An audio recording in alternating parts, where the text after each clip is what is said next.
Welcome to the webinar on Fit and Proper Persons. For those of you who don't know me, my name's Alex O'Neill and I'm Code's Practice Consultant Manager. I'd like to tell you today about the two new Fit and Proper Persons regulations that form part of the new CQC fundamental standards that come into force from April the 1st this year. And they're going to impact slightly your recruitment procedures, and they're also going to impact your ongoing governance requirements, but not majorly. It's not actually a massive change. It's just a change, semantic change, a few words, etc., and a few more things that we need to do and we need to have a look at. So I would also going to like to show you how you can use Code's iComply application, the online application, which I think some of you are a member of here, to meet these requirements as a to-do, which some of you will have on your calendar that we've added for you, or as an activity on your calendar.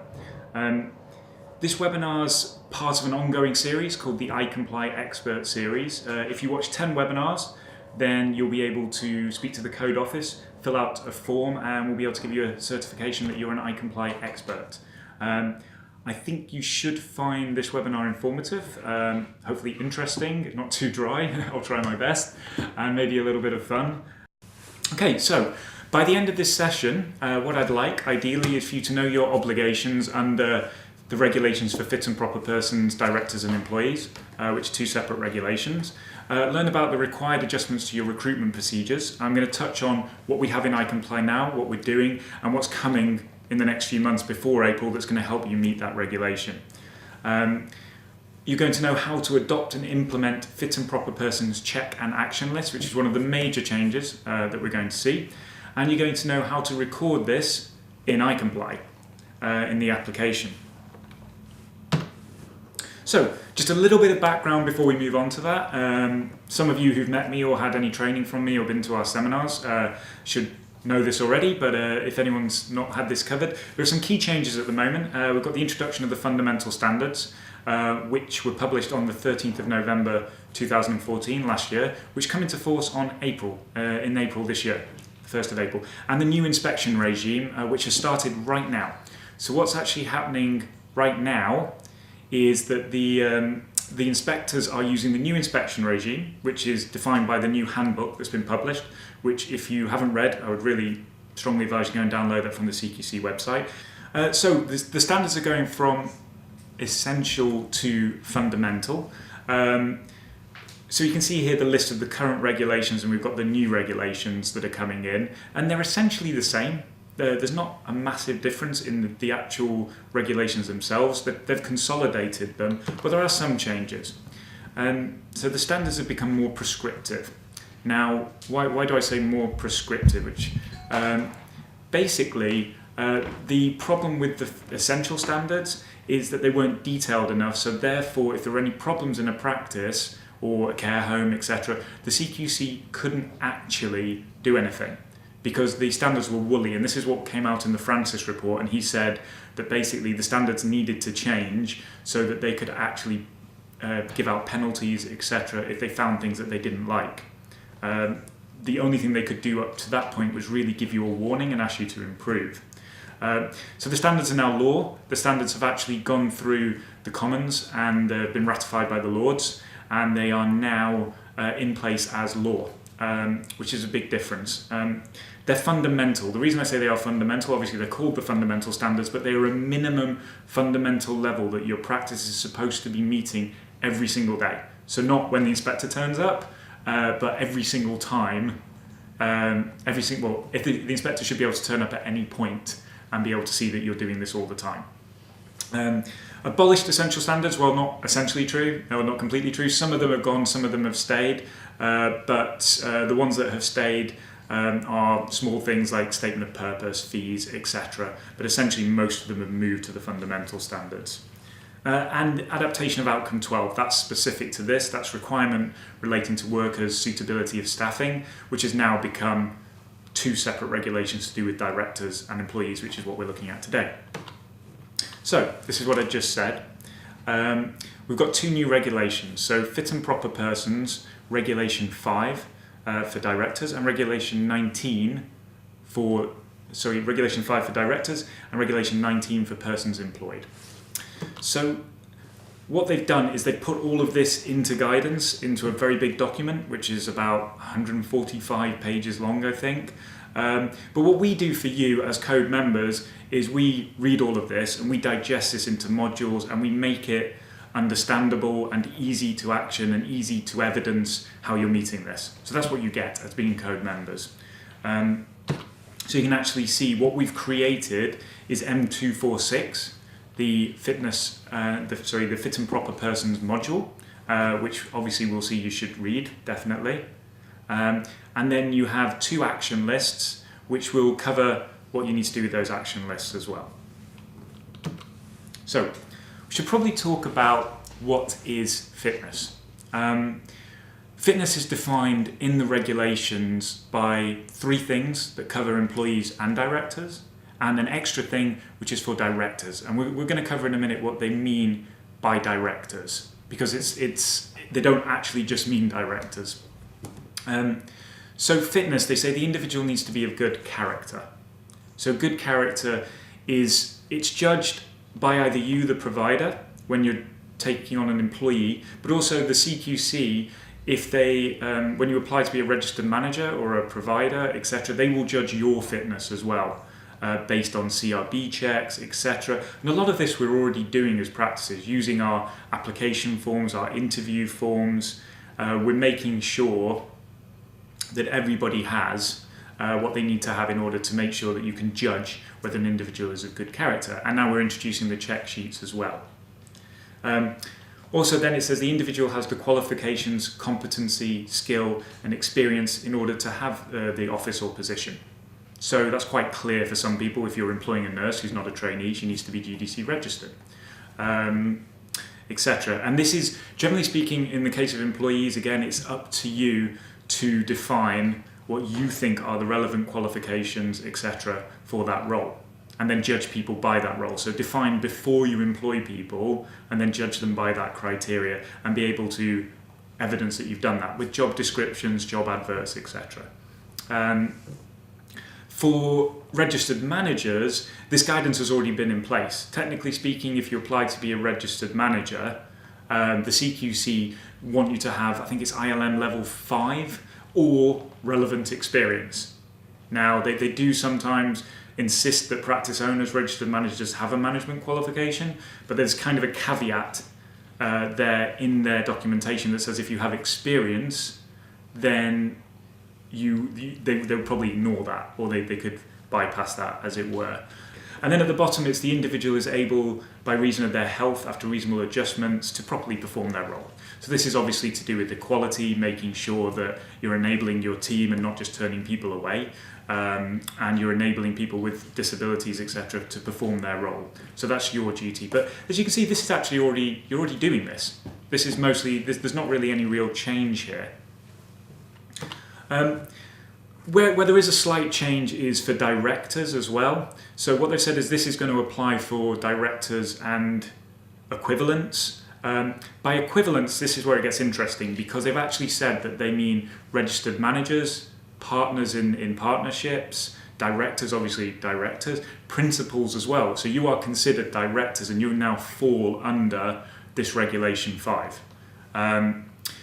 So in addition to those things we were just discussing on the previous slide, you also need to make sure that somebody who is a director is prevented from holding the office if they've been responsible for, been privy to, contributed to or facilitated any serious misconduct or mismanagement, whether unlawful or not, in the course of carrying on a regulated activity or discharging any functions relating to any office or employment with a service provider. It's a bit of a mouthful, but what they basically mean is you can't have been struck off or had any problems or investigations, and that needs to be looked at by you as the provider. And you also need to, if you're appointing anyone to a director position or adding a new partner, you're going to need to judge them as well.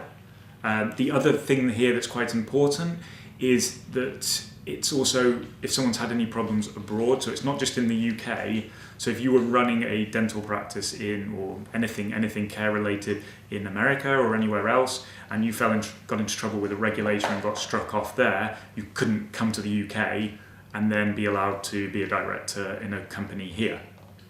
So hopefully that makes sense. But essentially, that's what the CQC have said about fitness and about fitness of directors. But we're going to look how you're going to manage that in the practice. So there's two aspects to this requirement which you're doing most of already. So the first one is annual. This one's new, and then the recruitment one you're doing already, but you're going to need to do a few changes.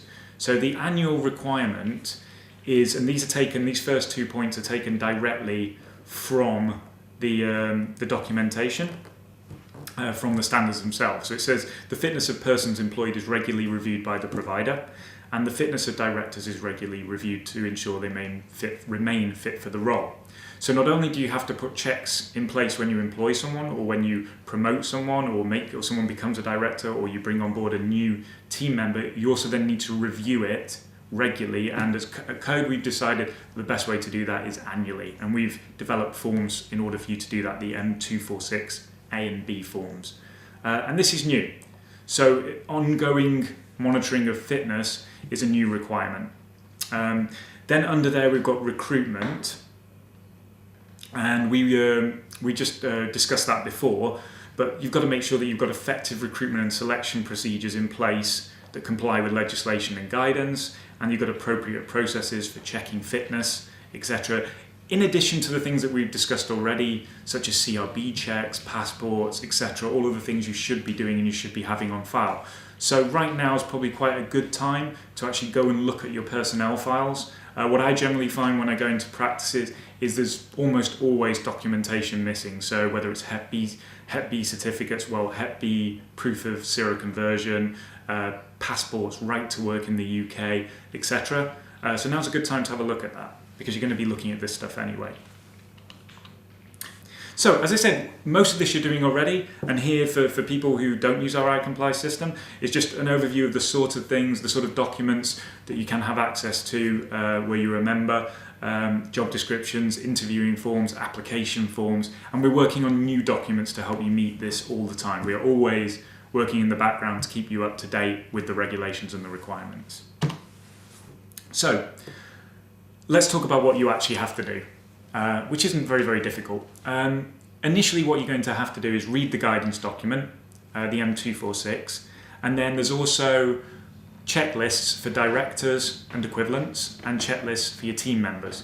So right now, with the team that you have, the first thing you're going to want to do is fill out a checklist for each director / partner / registered manager individual, and then also do one checklist for the team, and put those on file in the confidential files. So that's the first thing you're going to need to do.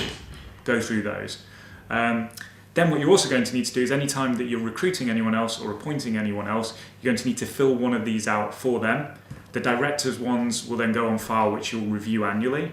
And the individual ones you will put on their file, but they're pretty much left then, because you'll just do one for all team members per year after that, just to make it simple. So you assess the fitness of each individual as you employ them, and then you're going to review it annually using these forms. As I've also said, with recruitment, there's going to be some changes as well. I think we're just about to release that document you can see on the right there, the Director Provider Partner Application Form. Just make sure you're completely covering this. For example, you see the form on the left there, the personnel record is being updated to actually make sure you've got everything on file to maintain fitness and show that. So that is pretty much in a nutshell what fitness is. As you can see, you're doing most of it already. There's a few small changes to recruitment and then an ongoing assessment. So what we're going to do now is we'll have a look at how you actually do that in iComply. Right, okay, so as you can see in iComply News, we've added a to-do to your calendar. This is now in iComply as an activity. And as you can see down here, it mentions the documents you need to use. M246, that's the overview that you're going to need to read. And then you've got the director's checklist and the team members checklist. So if we've added it to a to-do, it should be down here on your to-do list down here. And if I click on it, it will take us to the to-do. Or you can find it on the calendar, either way. So obviously there's some text there, which you should read through and have a look at that and see what you need to do. But essentially what you need to do is read the module, do a director's form for each director, provider, nominated individual, principal, etc., partner, and one form for all your team members. Put those on file, and then you want to complete the to-do by hitting complete down here. So that's if it's been added to your calendar as a to-do. To find those documents, you want to go to template documents here, type in M246, and you can see here, just as an example, you can just download any of the documents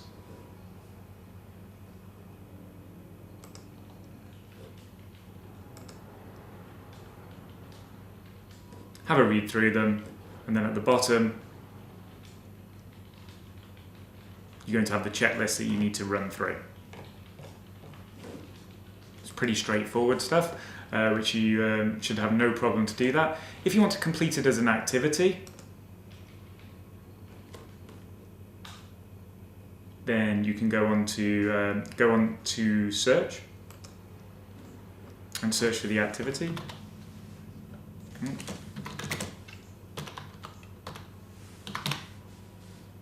There we go. So fit and proper persons, you can see there as an activity as well, compliance review. And then the activity description should tell you what you need to do. And then you can go down to related templates, get the templates, read the overview, use the checklists, etc. for everybody. And then go down to the actions taken for this activity and record what you've done in iComply.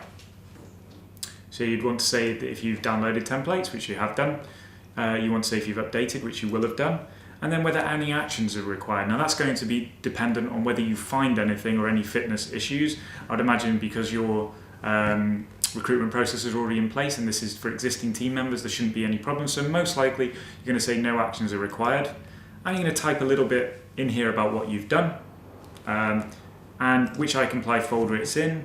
Well, the master document is going to keep in folder 7, but you actually want to keep these securely locked away. So they're going to want to be in the personnel file. So not strictly maybe in an iComply folder. It could be an offshoot of folder 7, or you just type it in your personnel files, and then you'll mark it as complete, and that's going to populate your compliance report for you. So it's going to make sure that that's tracked on your compliance report. In addition to that, what you're going to need to do, if you've got iComply, is add that to your next team meeting agenda. Because if you've updated a policy, or if you put the information document on file, you might want to make your team aware of it, get them to read it. It's a new requirement. It might be useful for them. And then obviously you want to tell them what you've done, that you're assessing that fitness, so they're aware of it and they're aware of what the standard is. So I'd add that to your next meeting agenda, and then when you complete your meeting in iComply, you can also add it into the little green box down here as well. Okay, so that pretty much finishes the fit and proper persons, directors and employees. You should know roughly now what it's all about. You should have a good idea of how you need to do that on iComply, either as a to-do or as an activity.